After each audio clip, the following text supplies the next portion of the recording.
రే అనంత్, దుడ్డికి నీకు అంత లంకే ఉండదబ్బా. మటన్ కొట్టు సీనా అని పిలిస్తే సలపాగా నరికేటోడే.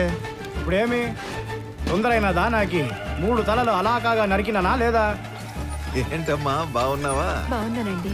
చాలరాపా, దర్శనమైందా? ఆ చేత్తో ప్రసాదం తీసుకొని రెండో చేయి చెప్తా ఉన్నావు. ఇచ్చేయి ఈ పెద్ద ఆయన ఎవరో బయట ఊరి మనిషిలా ఉన్నాడు.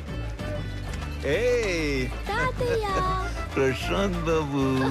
రే అనంతు, మన వియ్యంకులు పెద్దమ్మ ఇంకా ఇంటికాడిని అరువులు చేస్తా ఉండారేమో, పోయి తొలగరా పో. వంటోళ్ళకి దుడ్లు ఇచ్చేసి ఉరకలాడతా పెద్ద ఏందిరా ఎప్పుడు డబ్బు డబ్బు. ఇది ఇంకా మారలేదు. పోయొచ్చా? ఏంద్రోయ్ పెట్టి చేస్తా ఉండారు. సిఐసార్ సంగతి మరుచావా? ఆయనకి గానీ తెలిస్తే కాల్చి పాడేస్తాడు. సార్ మేముగా ఈ తూరు వచ్చే కయ్యలేదు సార్. మీరు కానీ బలమందం పెట్టినారో ఆ మీట పెద్ద తంపు అవుతుంది. ఏంద్రో మొడుచుకొని మాట్లాడుతున్నావు? పోలీసులు పళ్ళలోని కొడతాడారేంది? అక్కడ ఏం జరుగుతుంటది? వస్తారా రారా? ఏంద్రా శుభు? ఎలా సార్ ఏమైనాది?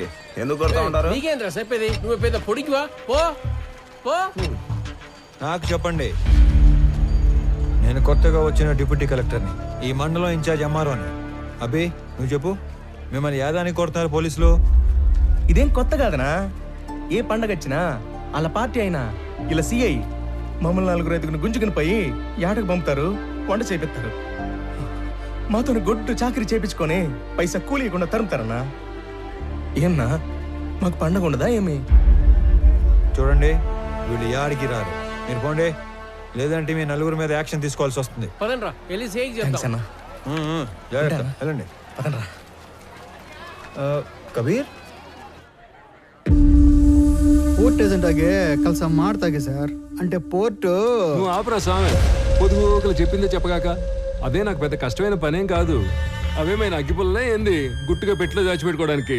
450 టన్నుల మాలు, పెద్ద పెద్ద కంటైనర్లు నా డెగకను దాటి దాచిపెట్టడం అంత తేలికేం కాదు.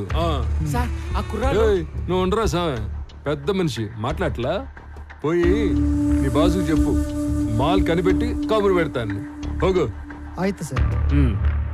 ఇప్పుడు చెప్పు. సార్ ఆ కుర్రాళ్ళని తీసుకొని వస్తుంటే మన పైన ఎవరో యాక్షన్ తీసుకుంటా అంటున్నారు సార్. నువ్వే చేస్తా ఉండవు. ఆర్ఎంపీ ప్రాక్టీస్ చేస్తా ఉండానా? ఎట్లుండదు నీ ప్రాక్టీస్? ఏదో మట్టసంగా పోతా ఉండదునా, అగ్గువగా వైద్యం అందిస్తా ఉండాను. అదొక సాటిస్ఫాక్షన్. అంటే బా సరేనా, నీతో ఏదైనా పని పడితే టైం చూసుకొని వస్తాను. రేయ్, ఎవడురా వాడు ఇందాక యాక్షన్ తీసుకుంటా అంది? నా యాళ్ళు లాగి పీకాల్సిన పనిచ్చి లగెత్తుకుని వచ్చారు. వెతకండి రా వాడిని, పట్టుకురండి. మనం పట్టుకొచ్చే పని లేదు సార్, ఆయన్నే వస్తున్నాడు. ఎడా అతనే సారు.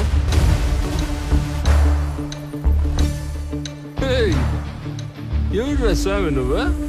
అడ్డ పంచ కట్టుకుని ఆంతను చూస్తున్నావా ఏంది? మా వాళ్ళు 4 దొంగనాయాలు లాకెళ్ళబోతే అడ్డం తగిలేవంట. క్రిమినల్స్ ని పట్టుకోకుండా ఆపడం కూడా నేరమే, తెలుసా నీకు? తెలుసు. నీలాంటి పోలీసులు క్రిమినల్స్ ని నేరం చేసినప్పుడు పట్టుకునేది తక్కువ, అవసరం అయినప్పుడు పట్టుకునేది ఎక్కువ. ఏందిరా స్వామి నువ్వు మాట్లాడేదా? ఏడు నుంచి వచ్చావు? నీ మాటలు చెప్పించుకోవడానికి రాలే ఈడకి. నువ్వెంత యాక్షన్ తీసుకుంటావు అన్నట్టుగా. ఏంది నువ్వు యాక్షన్ తీసుకున్నదా? నువ్వు డిప్యూటీ కలెక్టర్ ఎంఆర్ఓ అయితే పోయి నీ ఆఫీసులో కూర్చొని స్టాంపులు కొట్టి సంతకాలు పెట్టుకో. పోలీసులతో పెట్టుకోగాక. చూడు, నేనేదో సర్టిఫికెట్స్ మీద సంతకాలు పెట్టుకుంటా, రేషన్ కార్డులు పంచుకుంటా ఆఫీస్లో మాత్రమే కూర్చునే రకం కాదు. As an executive magistrate of this subdivision of the district, I'm responsible for operating preventive sections of code of criminal procedure. By the way, ఇక్కడ జరిగిన స్పెసిఫిక్ ఇన్సిడెంట్లో I clearly observed violation of fundamental rights, which is a crime. Crime మీ police వాళ్ళే చేశారు కాబట్టి all of you నేనా will have to appear and explain your stand in my office if you extend this issue any further. Sir sir వాడు ఎంఆర్ఓనే కదా sir? అదేంది మిమ్మల్ని ఆఫీస్కి వచ్చి సమాధానం చెప్పంటాడే? ఎంఆర్ఓకి మనల్ని ఎంక్వైరీ చెప్పవలసి ఉంటాయా ఏమి సార్? నాకు మాత్రం ఏం తెలుసురా స్వామి. వాడు చెప్పిన స్టైలు పోసు చూస్తుంటే అప్పవసేదో ఉన్నట్టే ఉంది. ఓ ఒరేయ్, సార్ ఈ ఏటికి రికార్డింగ్ డ్యాన్సులు మనకి లేకుండా చేశాడు. రామారావు, మొన్న పండగ అత్తగారింటికి వెళ్ళినప్పుడు మీ ఊరు కులుకు భజన డాన్స్ మిస్ అయిపోయావురా. ఎరా రాఘవ, ఏంటి కొత్తగా గడ్డం? ఏముంది, 4 రోజులు లీవ్లో ఉన్నా. బద్ధకం. వచ్చే వారం ఆఫీస్కి వెళ్ళాలి, అప్పుడు తీస్తా. అది సరే కానీ నువ్వేంట్రా దూరదర్శన్ పండక్కి తప్పితే మీ ఊరు పక్కకే రావడం లేదు. నీకేం రాగవా ఏమైనా చెప్తావు. స్టేట్ గవర్నమెంట్ ఉద్యోగం కూర్చోబెట్టి పెడుతున్నారు. మా పరిస్థితి దొరకట్లా లేదురా. చాలా ప్రైవేట్ ఛానల్స్ వచ్చేస్తున్నాయి. మేం గట్టిగా కష్టపడకపోతే నిలబడటం కష్టం. గంగాధర్ నువ్వు ఎంత కష్టపడ్డా నిలబడటం కష్టమే. ఆల్రెడీ జెమిని టీవీ, ఈటీవీ అని ప్రైవేట్ ఛానల్స్ టౌన్ల వరకు వచ్చేసాయి. నెక్స్ట్ ఇంకా ఊళ్ళకే. నానా సలీం, మీరు కష్టపడకపోయినా అంతే. సెల్ ఫోన్ టెక్నాలజీ చాలా స్పీడ్గా వచ్చేస్తుంది. నియర్ ఫ్యూచర్లో మీ ల్యాండ్ ఫోన్లు అన్నీ మాయమే. అందుకే మేమంతా కష్టపడి మా డిపార్ట్మెంట్ నిలబెడతాం. అబ్బో చానాలకి చిన్ననాటి స్నేహితులంతా ఒకే చోట చేరారే. ఏంట్రా అమరు మన ఊరికి ట్రాన్స్ఫర్ చేసిన తర్వాత చేతులు కట్టేసినట్టు ఉండదా? ఇక్కడ నువ్వు సాల్వ్ చేయడానికి పెద్ద సమస్యలు లేవు, అలాగే నువ్వు చేయడానికి పనులు లేవు. డ్యూటీలో ఎప్పుడు జాయిన్ అవుతుండవు? రేపే. అయితే ఇంకా పని ఉంటే తప్ప రేపటి నుంచి కనపడరా. కొత్త ఎప్పుడు వస్తాడేమో గానీ పాతనైతే 11 గంటలకు వచ్చి టెన్షన్ 1 గంటకు వెళ్ళిపోయాడు. సుఖం ఉండేది మనకి. అవును కదా. ఆడేం చేస్తా ఉండవు, సార్ వచ్చేసి ఉన్నాడు, జనాల్ని కలుస్తా ఉన్నాడు.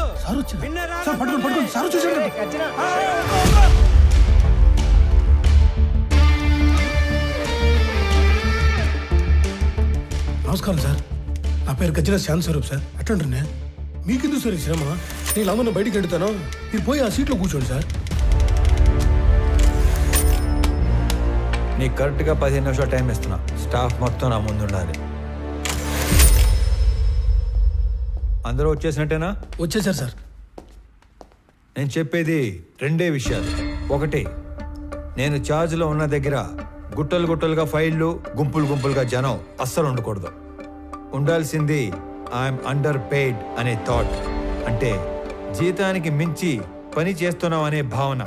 2, రెవెన్యూ రికార్డ్స్లో మార్పులు చేర్పులు, రాళ్ల క్వారీ, గులక గుట్ట, ఇసుక రేవుల ఎన్ఓసీలు, బర్త్ అండ్ డెత్ నేటివిటీ సర్టిఫికెట్లు, ఆస్తి పన్ను వసూళ్లు, అంతస్తులు క్లియరెన్స్లు ఎక్సెట్రా లాంటి దక్షిణ వచ్చే పనులు మాత్రమే చేస్తే సరిపోదు.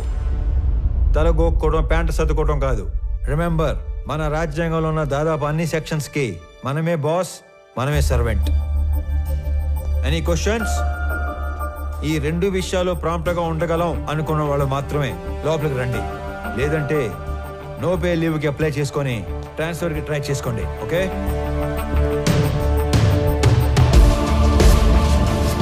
There is no privacy, no protocol in my office. నేను చేసే పని మీకు కనపడాలి, మీరు చేసే పని నాకు కనపడాలి. Only progress that matters.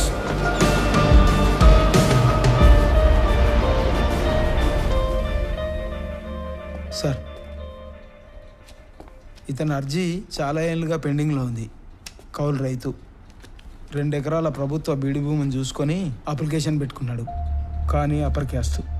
అతనికి ఆ భూమి ఇవ్వలేమని చెప్పినా కూడా ఆఫీస్ చుట్టూ తిరుగుతూనే ఉన్నాడు సార్. ఇప్పుడు కూడా మీతో గోడు చెప్పుకుంటానని నా ప్రాణం దూడేస్తున్నాడు సార్. అయ్యో, రైతు తన 10 వేళ్ళు మట్టిలో పెడితే గాని మన 5 వేళ్ళు నోట్లోకి వెళ్ళావు. అడంగల్ 13వ కాలంలో అతని పేరు రాసి తీసుకునిరా, నేను సంతకం పెడతాను. గవర్నమెంట్ కోర్టుకు వెళ్తుంది. అది కోర్టులో తేలే లోపు నేను రిటైర్ కూడా అవుతాను. ఈ లోపు రైతు వ్యవసాయం చేసుకుంటాడు. అయ్యా, చచ్చేలోపు 1 సెంటు భూమి కన్నా ఆసామిని అవుదాం అనుకున్నానయ్యా. నీ వల్ల నా కళ నెరవేరింది. నువ్విచ్చే ఆ మట్టిలో మాణిక్యాలు పండిస్తానయ్యా, మాణిక్యాలు పండిస్తా. చూస్తా ఉండు మళ్ళా. ఒక్కొక్క మనిషి ఎంత పని చేయొచ్చా? మనం ఏళ్ల కొద్దీ చేయని పనిని కొన్ని వారాల్లో చేయించాడు ఆయన. మొగలాయి సార్. లేదంటే రోజు 6 గంటలకు ఆఫీసు బేగ వేసే టయానికి 56 మంది వెయిట్ చేస్తూ ఉండేవారు. ఇంకా 6 గంట టైం ఉంది, 2-3 కన్నా ఎక్కువ లేరు. ఆయన ఏదో మాయ చేశాడు సార్. పెద్ద మాయ చేశారా. మనం ఎంతో మంది దగ్గర పనిచేసాం. కాలం నీడలో వాళ్ళందరినీ మర్చిపోయాం. కానీ ఇతని నీడలో కాలాన్నే మర్చిపోయాం. గుర్తుండిపోతారా? రే అనంతు, అన్నా, పెద్దమ్మ చెప్పింది, వదిన చెప్పిందని సాకుతో నువ్వు టౌన్లో షాపింగ్ అయిపోయాక ఆఫీస్కి వచ్చిన డిస్టర్బ్ చేయవద్దు. సర్లేనా ఒక్కసారికి. అన్నా అన్నా, ఈడు చూడు నడి రోడ్డు రా, ఎటా నడుస్తుడు. ఈ ముసలోడా,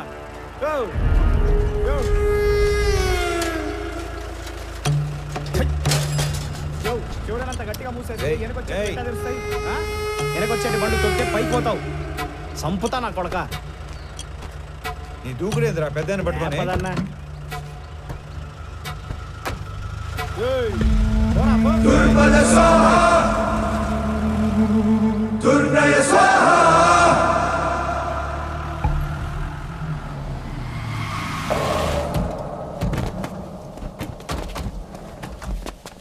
సార్.